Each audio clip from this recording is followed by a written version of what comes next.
1. The incompetent teacher.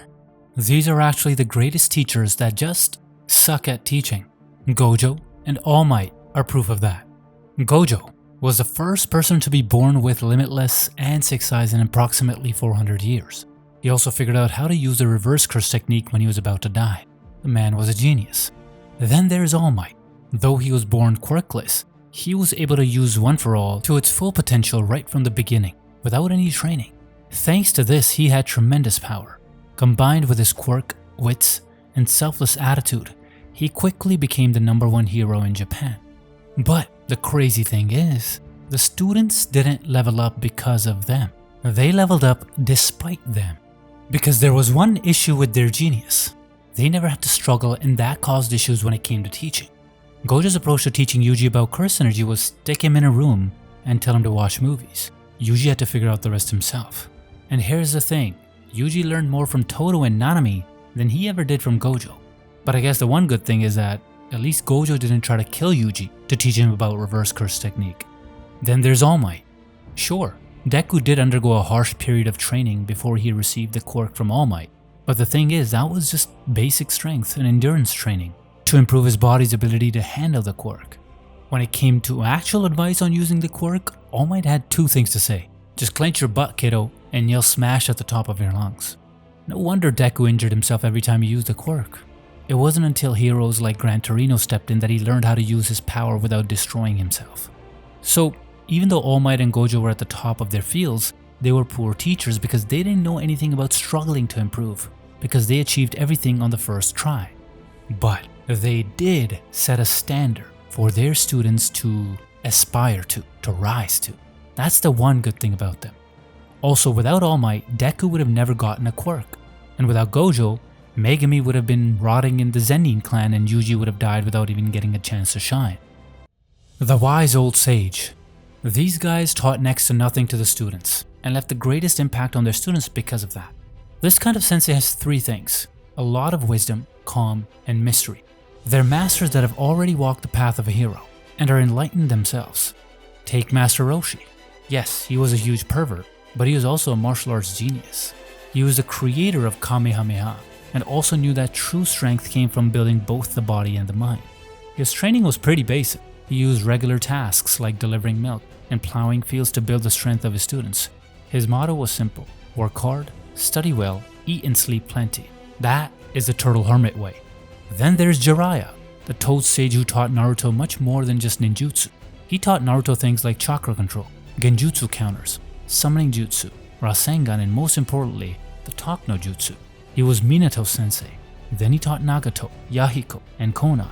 And the thing is, he didn't just teach them. In fact, he even learned the jutsu from his own students. Then there's Genkai from Yu Yu Hakusho. Her training was brutal. If you died, you weren't worthy. However, beneath her harsh behavior was a person who recognized potential. She also made a huge sacrifice, passing on her power using the spirit wave orb to Yusuke. But their greatest lessons weren't their techniques. It's what they taught their students beyond the techniques. And since they were teaching geniuses, their students learned those things and ingrained them quickly. Master Roshi taught Goku the importance of constant training. Even after reaching the realm of gods with Super Saiyan Blue, Goku still trained regularly. Naruto took to heart the life lessons that Jiraiya taught him, and never failed to use his most powerful jutsu, Talk no Jutsu, when faced with strong enemies. And then there's Yusuke, who received the Spirit Wave Orb from his teacher, which was an incredible power boost, but also a sign of great trust. Each of these characters surpassed their sensei in every way possible, and that's the greatest thing a student can do for their teacher, surpass them. The hidden demons. They might be the worst teachers on the list, and here's why. Sure, my guy taught Rock Lee an important lesson, that it was possible to become a ninja without ninjutsu or genjutsu. He trained Rock Lee and made him a taijutsu master. But there was a dark side to his mentorship as well. His never give up philosophy almost ended up with Rock Lee dying in his battle against Gaara. Then there's a favoritism he showed. There are a lot of fans who claim that Might Guy didn't focus on his other disciples as much as he did with Rock Lee. I mean, Tenten became completely irrelevant to the story after a point. And then there's Piccolo. He was literally the reincarnation of a demon king. Though he ended up becoming Gohan's father figure, there were some important things that he failed to teach Gohan. The first was to finish off the enemy without getting arrogant. This would have helped Gohan twice. The first time was with Cell. When Gohan overpowered him, he got arrogant with his power and didn't finish him off. This ended up causing Goku's death. Then the next time was when he was fighting Super Buu. He got cocky again and didn't finish him off, choosing to show off. Shortly after this, he was absorbed by Super Buu. Finishing an enemy off quickly without gloating is something super basic that Piccolo should have taught Gohan. Oh, and then there's his lack of discipline. While Master Roshi taught Goku the importance of constant training, Piccolo neglected to teach Gohan that, and we saw the problems this caused. The first was during the Buu Saga when he struggled against Dabura, directly causing the birth of Majin Vegeta, which directly led to Majin Buu's awakening. The second time, during Dragon Ball Super, he was so weak that just powering up caused him to faint. Forget fighting, he didn't even make it to Super Saiyan. The Stern Drill Master. This kind of sensei has the best approach to teaching students, though their methods look cruel to anyone watching.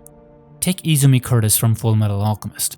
She's a housewife, but also one of the most terrifying alchemists alive. When she trained the Elric brothers, she sent them to survive alone in the harsh mountains, a trial that she herself went through. Then there's Sakonji Urokodaki from Demon Slayer, a man with a kind face hidden behind a mask. He trained Demon Slayers with ruthless precision. The first time he met Tanjiro, he asked what he'd do if Nezuko ever ate a human. When Tanjiro hesitated to answer, he slapped him and told him that he lacked determination. His next lesson was even harsher. Survive a mountain filled with traps for a full year. Then there's Biscuit Kruger from Hunter x Hunter. She was a 57-year-old woman who looked like a 12-year-old girl, and her cute exterior hid her monstrous strength and mastery of Nen. Her training was intense, designed to break her students' limits, both physically and mentally. But though they seemed cruel, their intent was pure. Though Izumi was strict, she treated the Elric brothers like her own children. Urokodaki promised to take his own life if Nezuko ever harmed a human, proving that his faith in Tanjiro ran deep.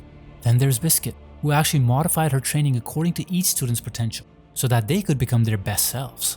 And that's the thing about the Stern Drill Master. Though they seem cruel, their intent is pure. They push their students to the edge because they believe in them, and know that strength is born through struggle. They also believe that tough love and discipline creates truly strong warriors. The chaotic/weird mentor. These are the senseis who break every rule, and somehow they're the ones who get the best results.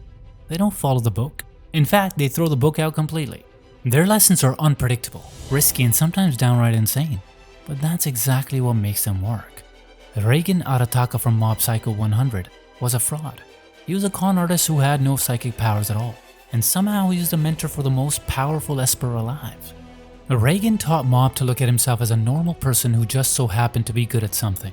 This prevented him from developing a dangerous ego that is usually a result of unchecked power. Reigen also solved problems with charisma and quick wit, and when it mattered, he actually put himself in danger to protect his student. Then there's Kisuke Urahara from Bleach, both mysterious and chaotic. His training methods were almost sadistic. His training was so dangerous that failing it meant that Ichigo would turn into a hollow permanently and would have to be killed. However, later in the series, it was shown that Urahara knew about all of Ichigo's heritage, making him the most suited to help Ichigo unlock his power again. Then there is Akechi Onizuka from Great Teacher Onizuka. He used to be a biker gang member who became a teacher. He's unprofessional and shameless, but one of the most effective teachers, better than most of the traditional teachers even. And here's the best part. He didn't just teach subjects, he taught life.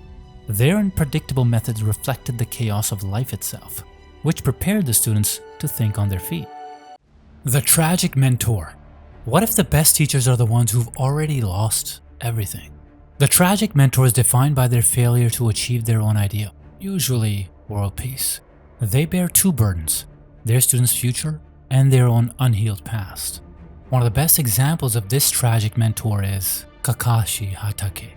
His philosophy came from a traumatic past. He literally had to kill his own friend.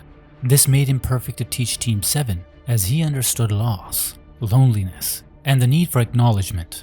He taught teamwork because he learned its value himself. Then there's All Might from Hero Academia. He was literally a burden. His body was failing as he tried to pass on his legacy. But here's the thing, his greatest strength wasn't one for all. It was his philosophy that selfless protection was greater than individual glory. Also, he wanted Deku to surpass him, and even celebrated his own students' growth. Then there's Jiraiya, whose entire life is defined by his failed student, Nagato, the brilliant student who became Pain. This twisted Jiraiya's dream into nightmares, and made his mentorship of Naruto hopeful and heartbreaking. One thing all tragic mentors share is their exceptional teaching ability.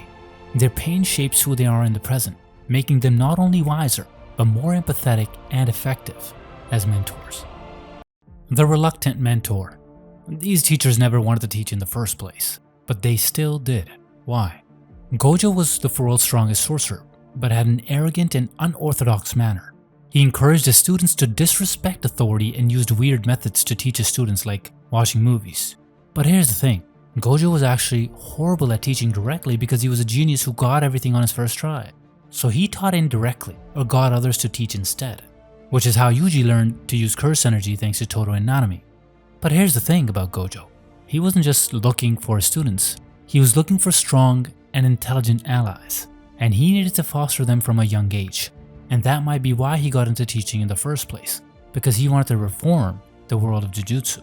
Then there's Jiraiya, who never planned to train Naruto. He only stopped by Konoha for a quick visit and was focused on his own research missions. Even though he knew Naruto was Minato's son, he wasn't exactly eager to take on a student. But Naruto's persistence and that familiar spark he saw in the kid slowly broke down his reluctance. Then everything changed after the third Hokage's death and Orochimaru's return. Jiraiya felt a sense of duty to protect the village and its future, and that meant teaching Naruto. By the time the Akatsuki appeared, Jiraiya wasn't a mentor anymore. He'd become Naruto's greatest teacher, and in many ways the father figure he never had. The mentor who survives.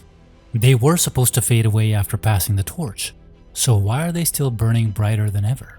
After Rengoku's death in Demon Slayer, I had PTSD when Tengen came around. He was flashy, had an incredible design, and even had 3 wives. After what happened with Rengoku, there was no chance for such a cool character to stay alive. Or so I thought. But Tengen not only survived, he retired. And that's such a rarity, especially in the world of demon slaying. His mentorship to Tanjiro, Inosuke, and Zenitsu was short, practical, and delivered in the midst of combat. But there's something more important that Tengen showed them, and that was about knowing when to stop fighting. Then came the Hashira training arc, where he was able to flex the mentor muscles again. Still alive, still teaching. And then there's Master Roshi. Even in Dragon Ball Super's Tournament of Power, he proved that experience, wisdom, and technique can still hold their own against raw power. He kept growing, and even stayed relevant in the story, a rare thing for anime mentors. This is the opposite of what usually happens in anime. Usually the mentor dies and has some words of wisdom as he passes away, like what happened with Rengoku, or the death of the mentor ends up triggering the growth of the MC, like what happened with Zenitsu. The anti-mentor. What if the best lessons come from the worst people? The chaotic anti-mentor is a modern twist on the mentor role. Guidance can come from the most flawed or unexpected sources. Reigen Arataka from Mob Psycho 100. He's a fraud in his job with no psychic powers, but as a mentor he's priceless. He taught Mob about humility, emotional control, and staying connected to people, showing that human beings matter more than raw power. Then there's Kikuhiko from Showa Genroku Rakugo Shinju.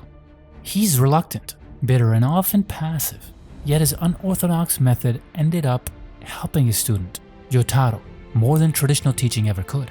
Even Hisoka from Hunter x Hunter, though a villain, acted as a dark version of this mentor, pushing Gon to use his powers while serving as a rival to beat. At their core, chaotic anti-mentors taught something crucial: how to be a human first, beyond just developing skills or powers. Every mentor leaves a mark, but not every student carries it the same way. Some follow their teacher's path, others destroy it entirely. And so next you can explore the archetypes of shonen main characters, the heroes these mentors unknowingly forged.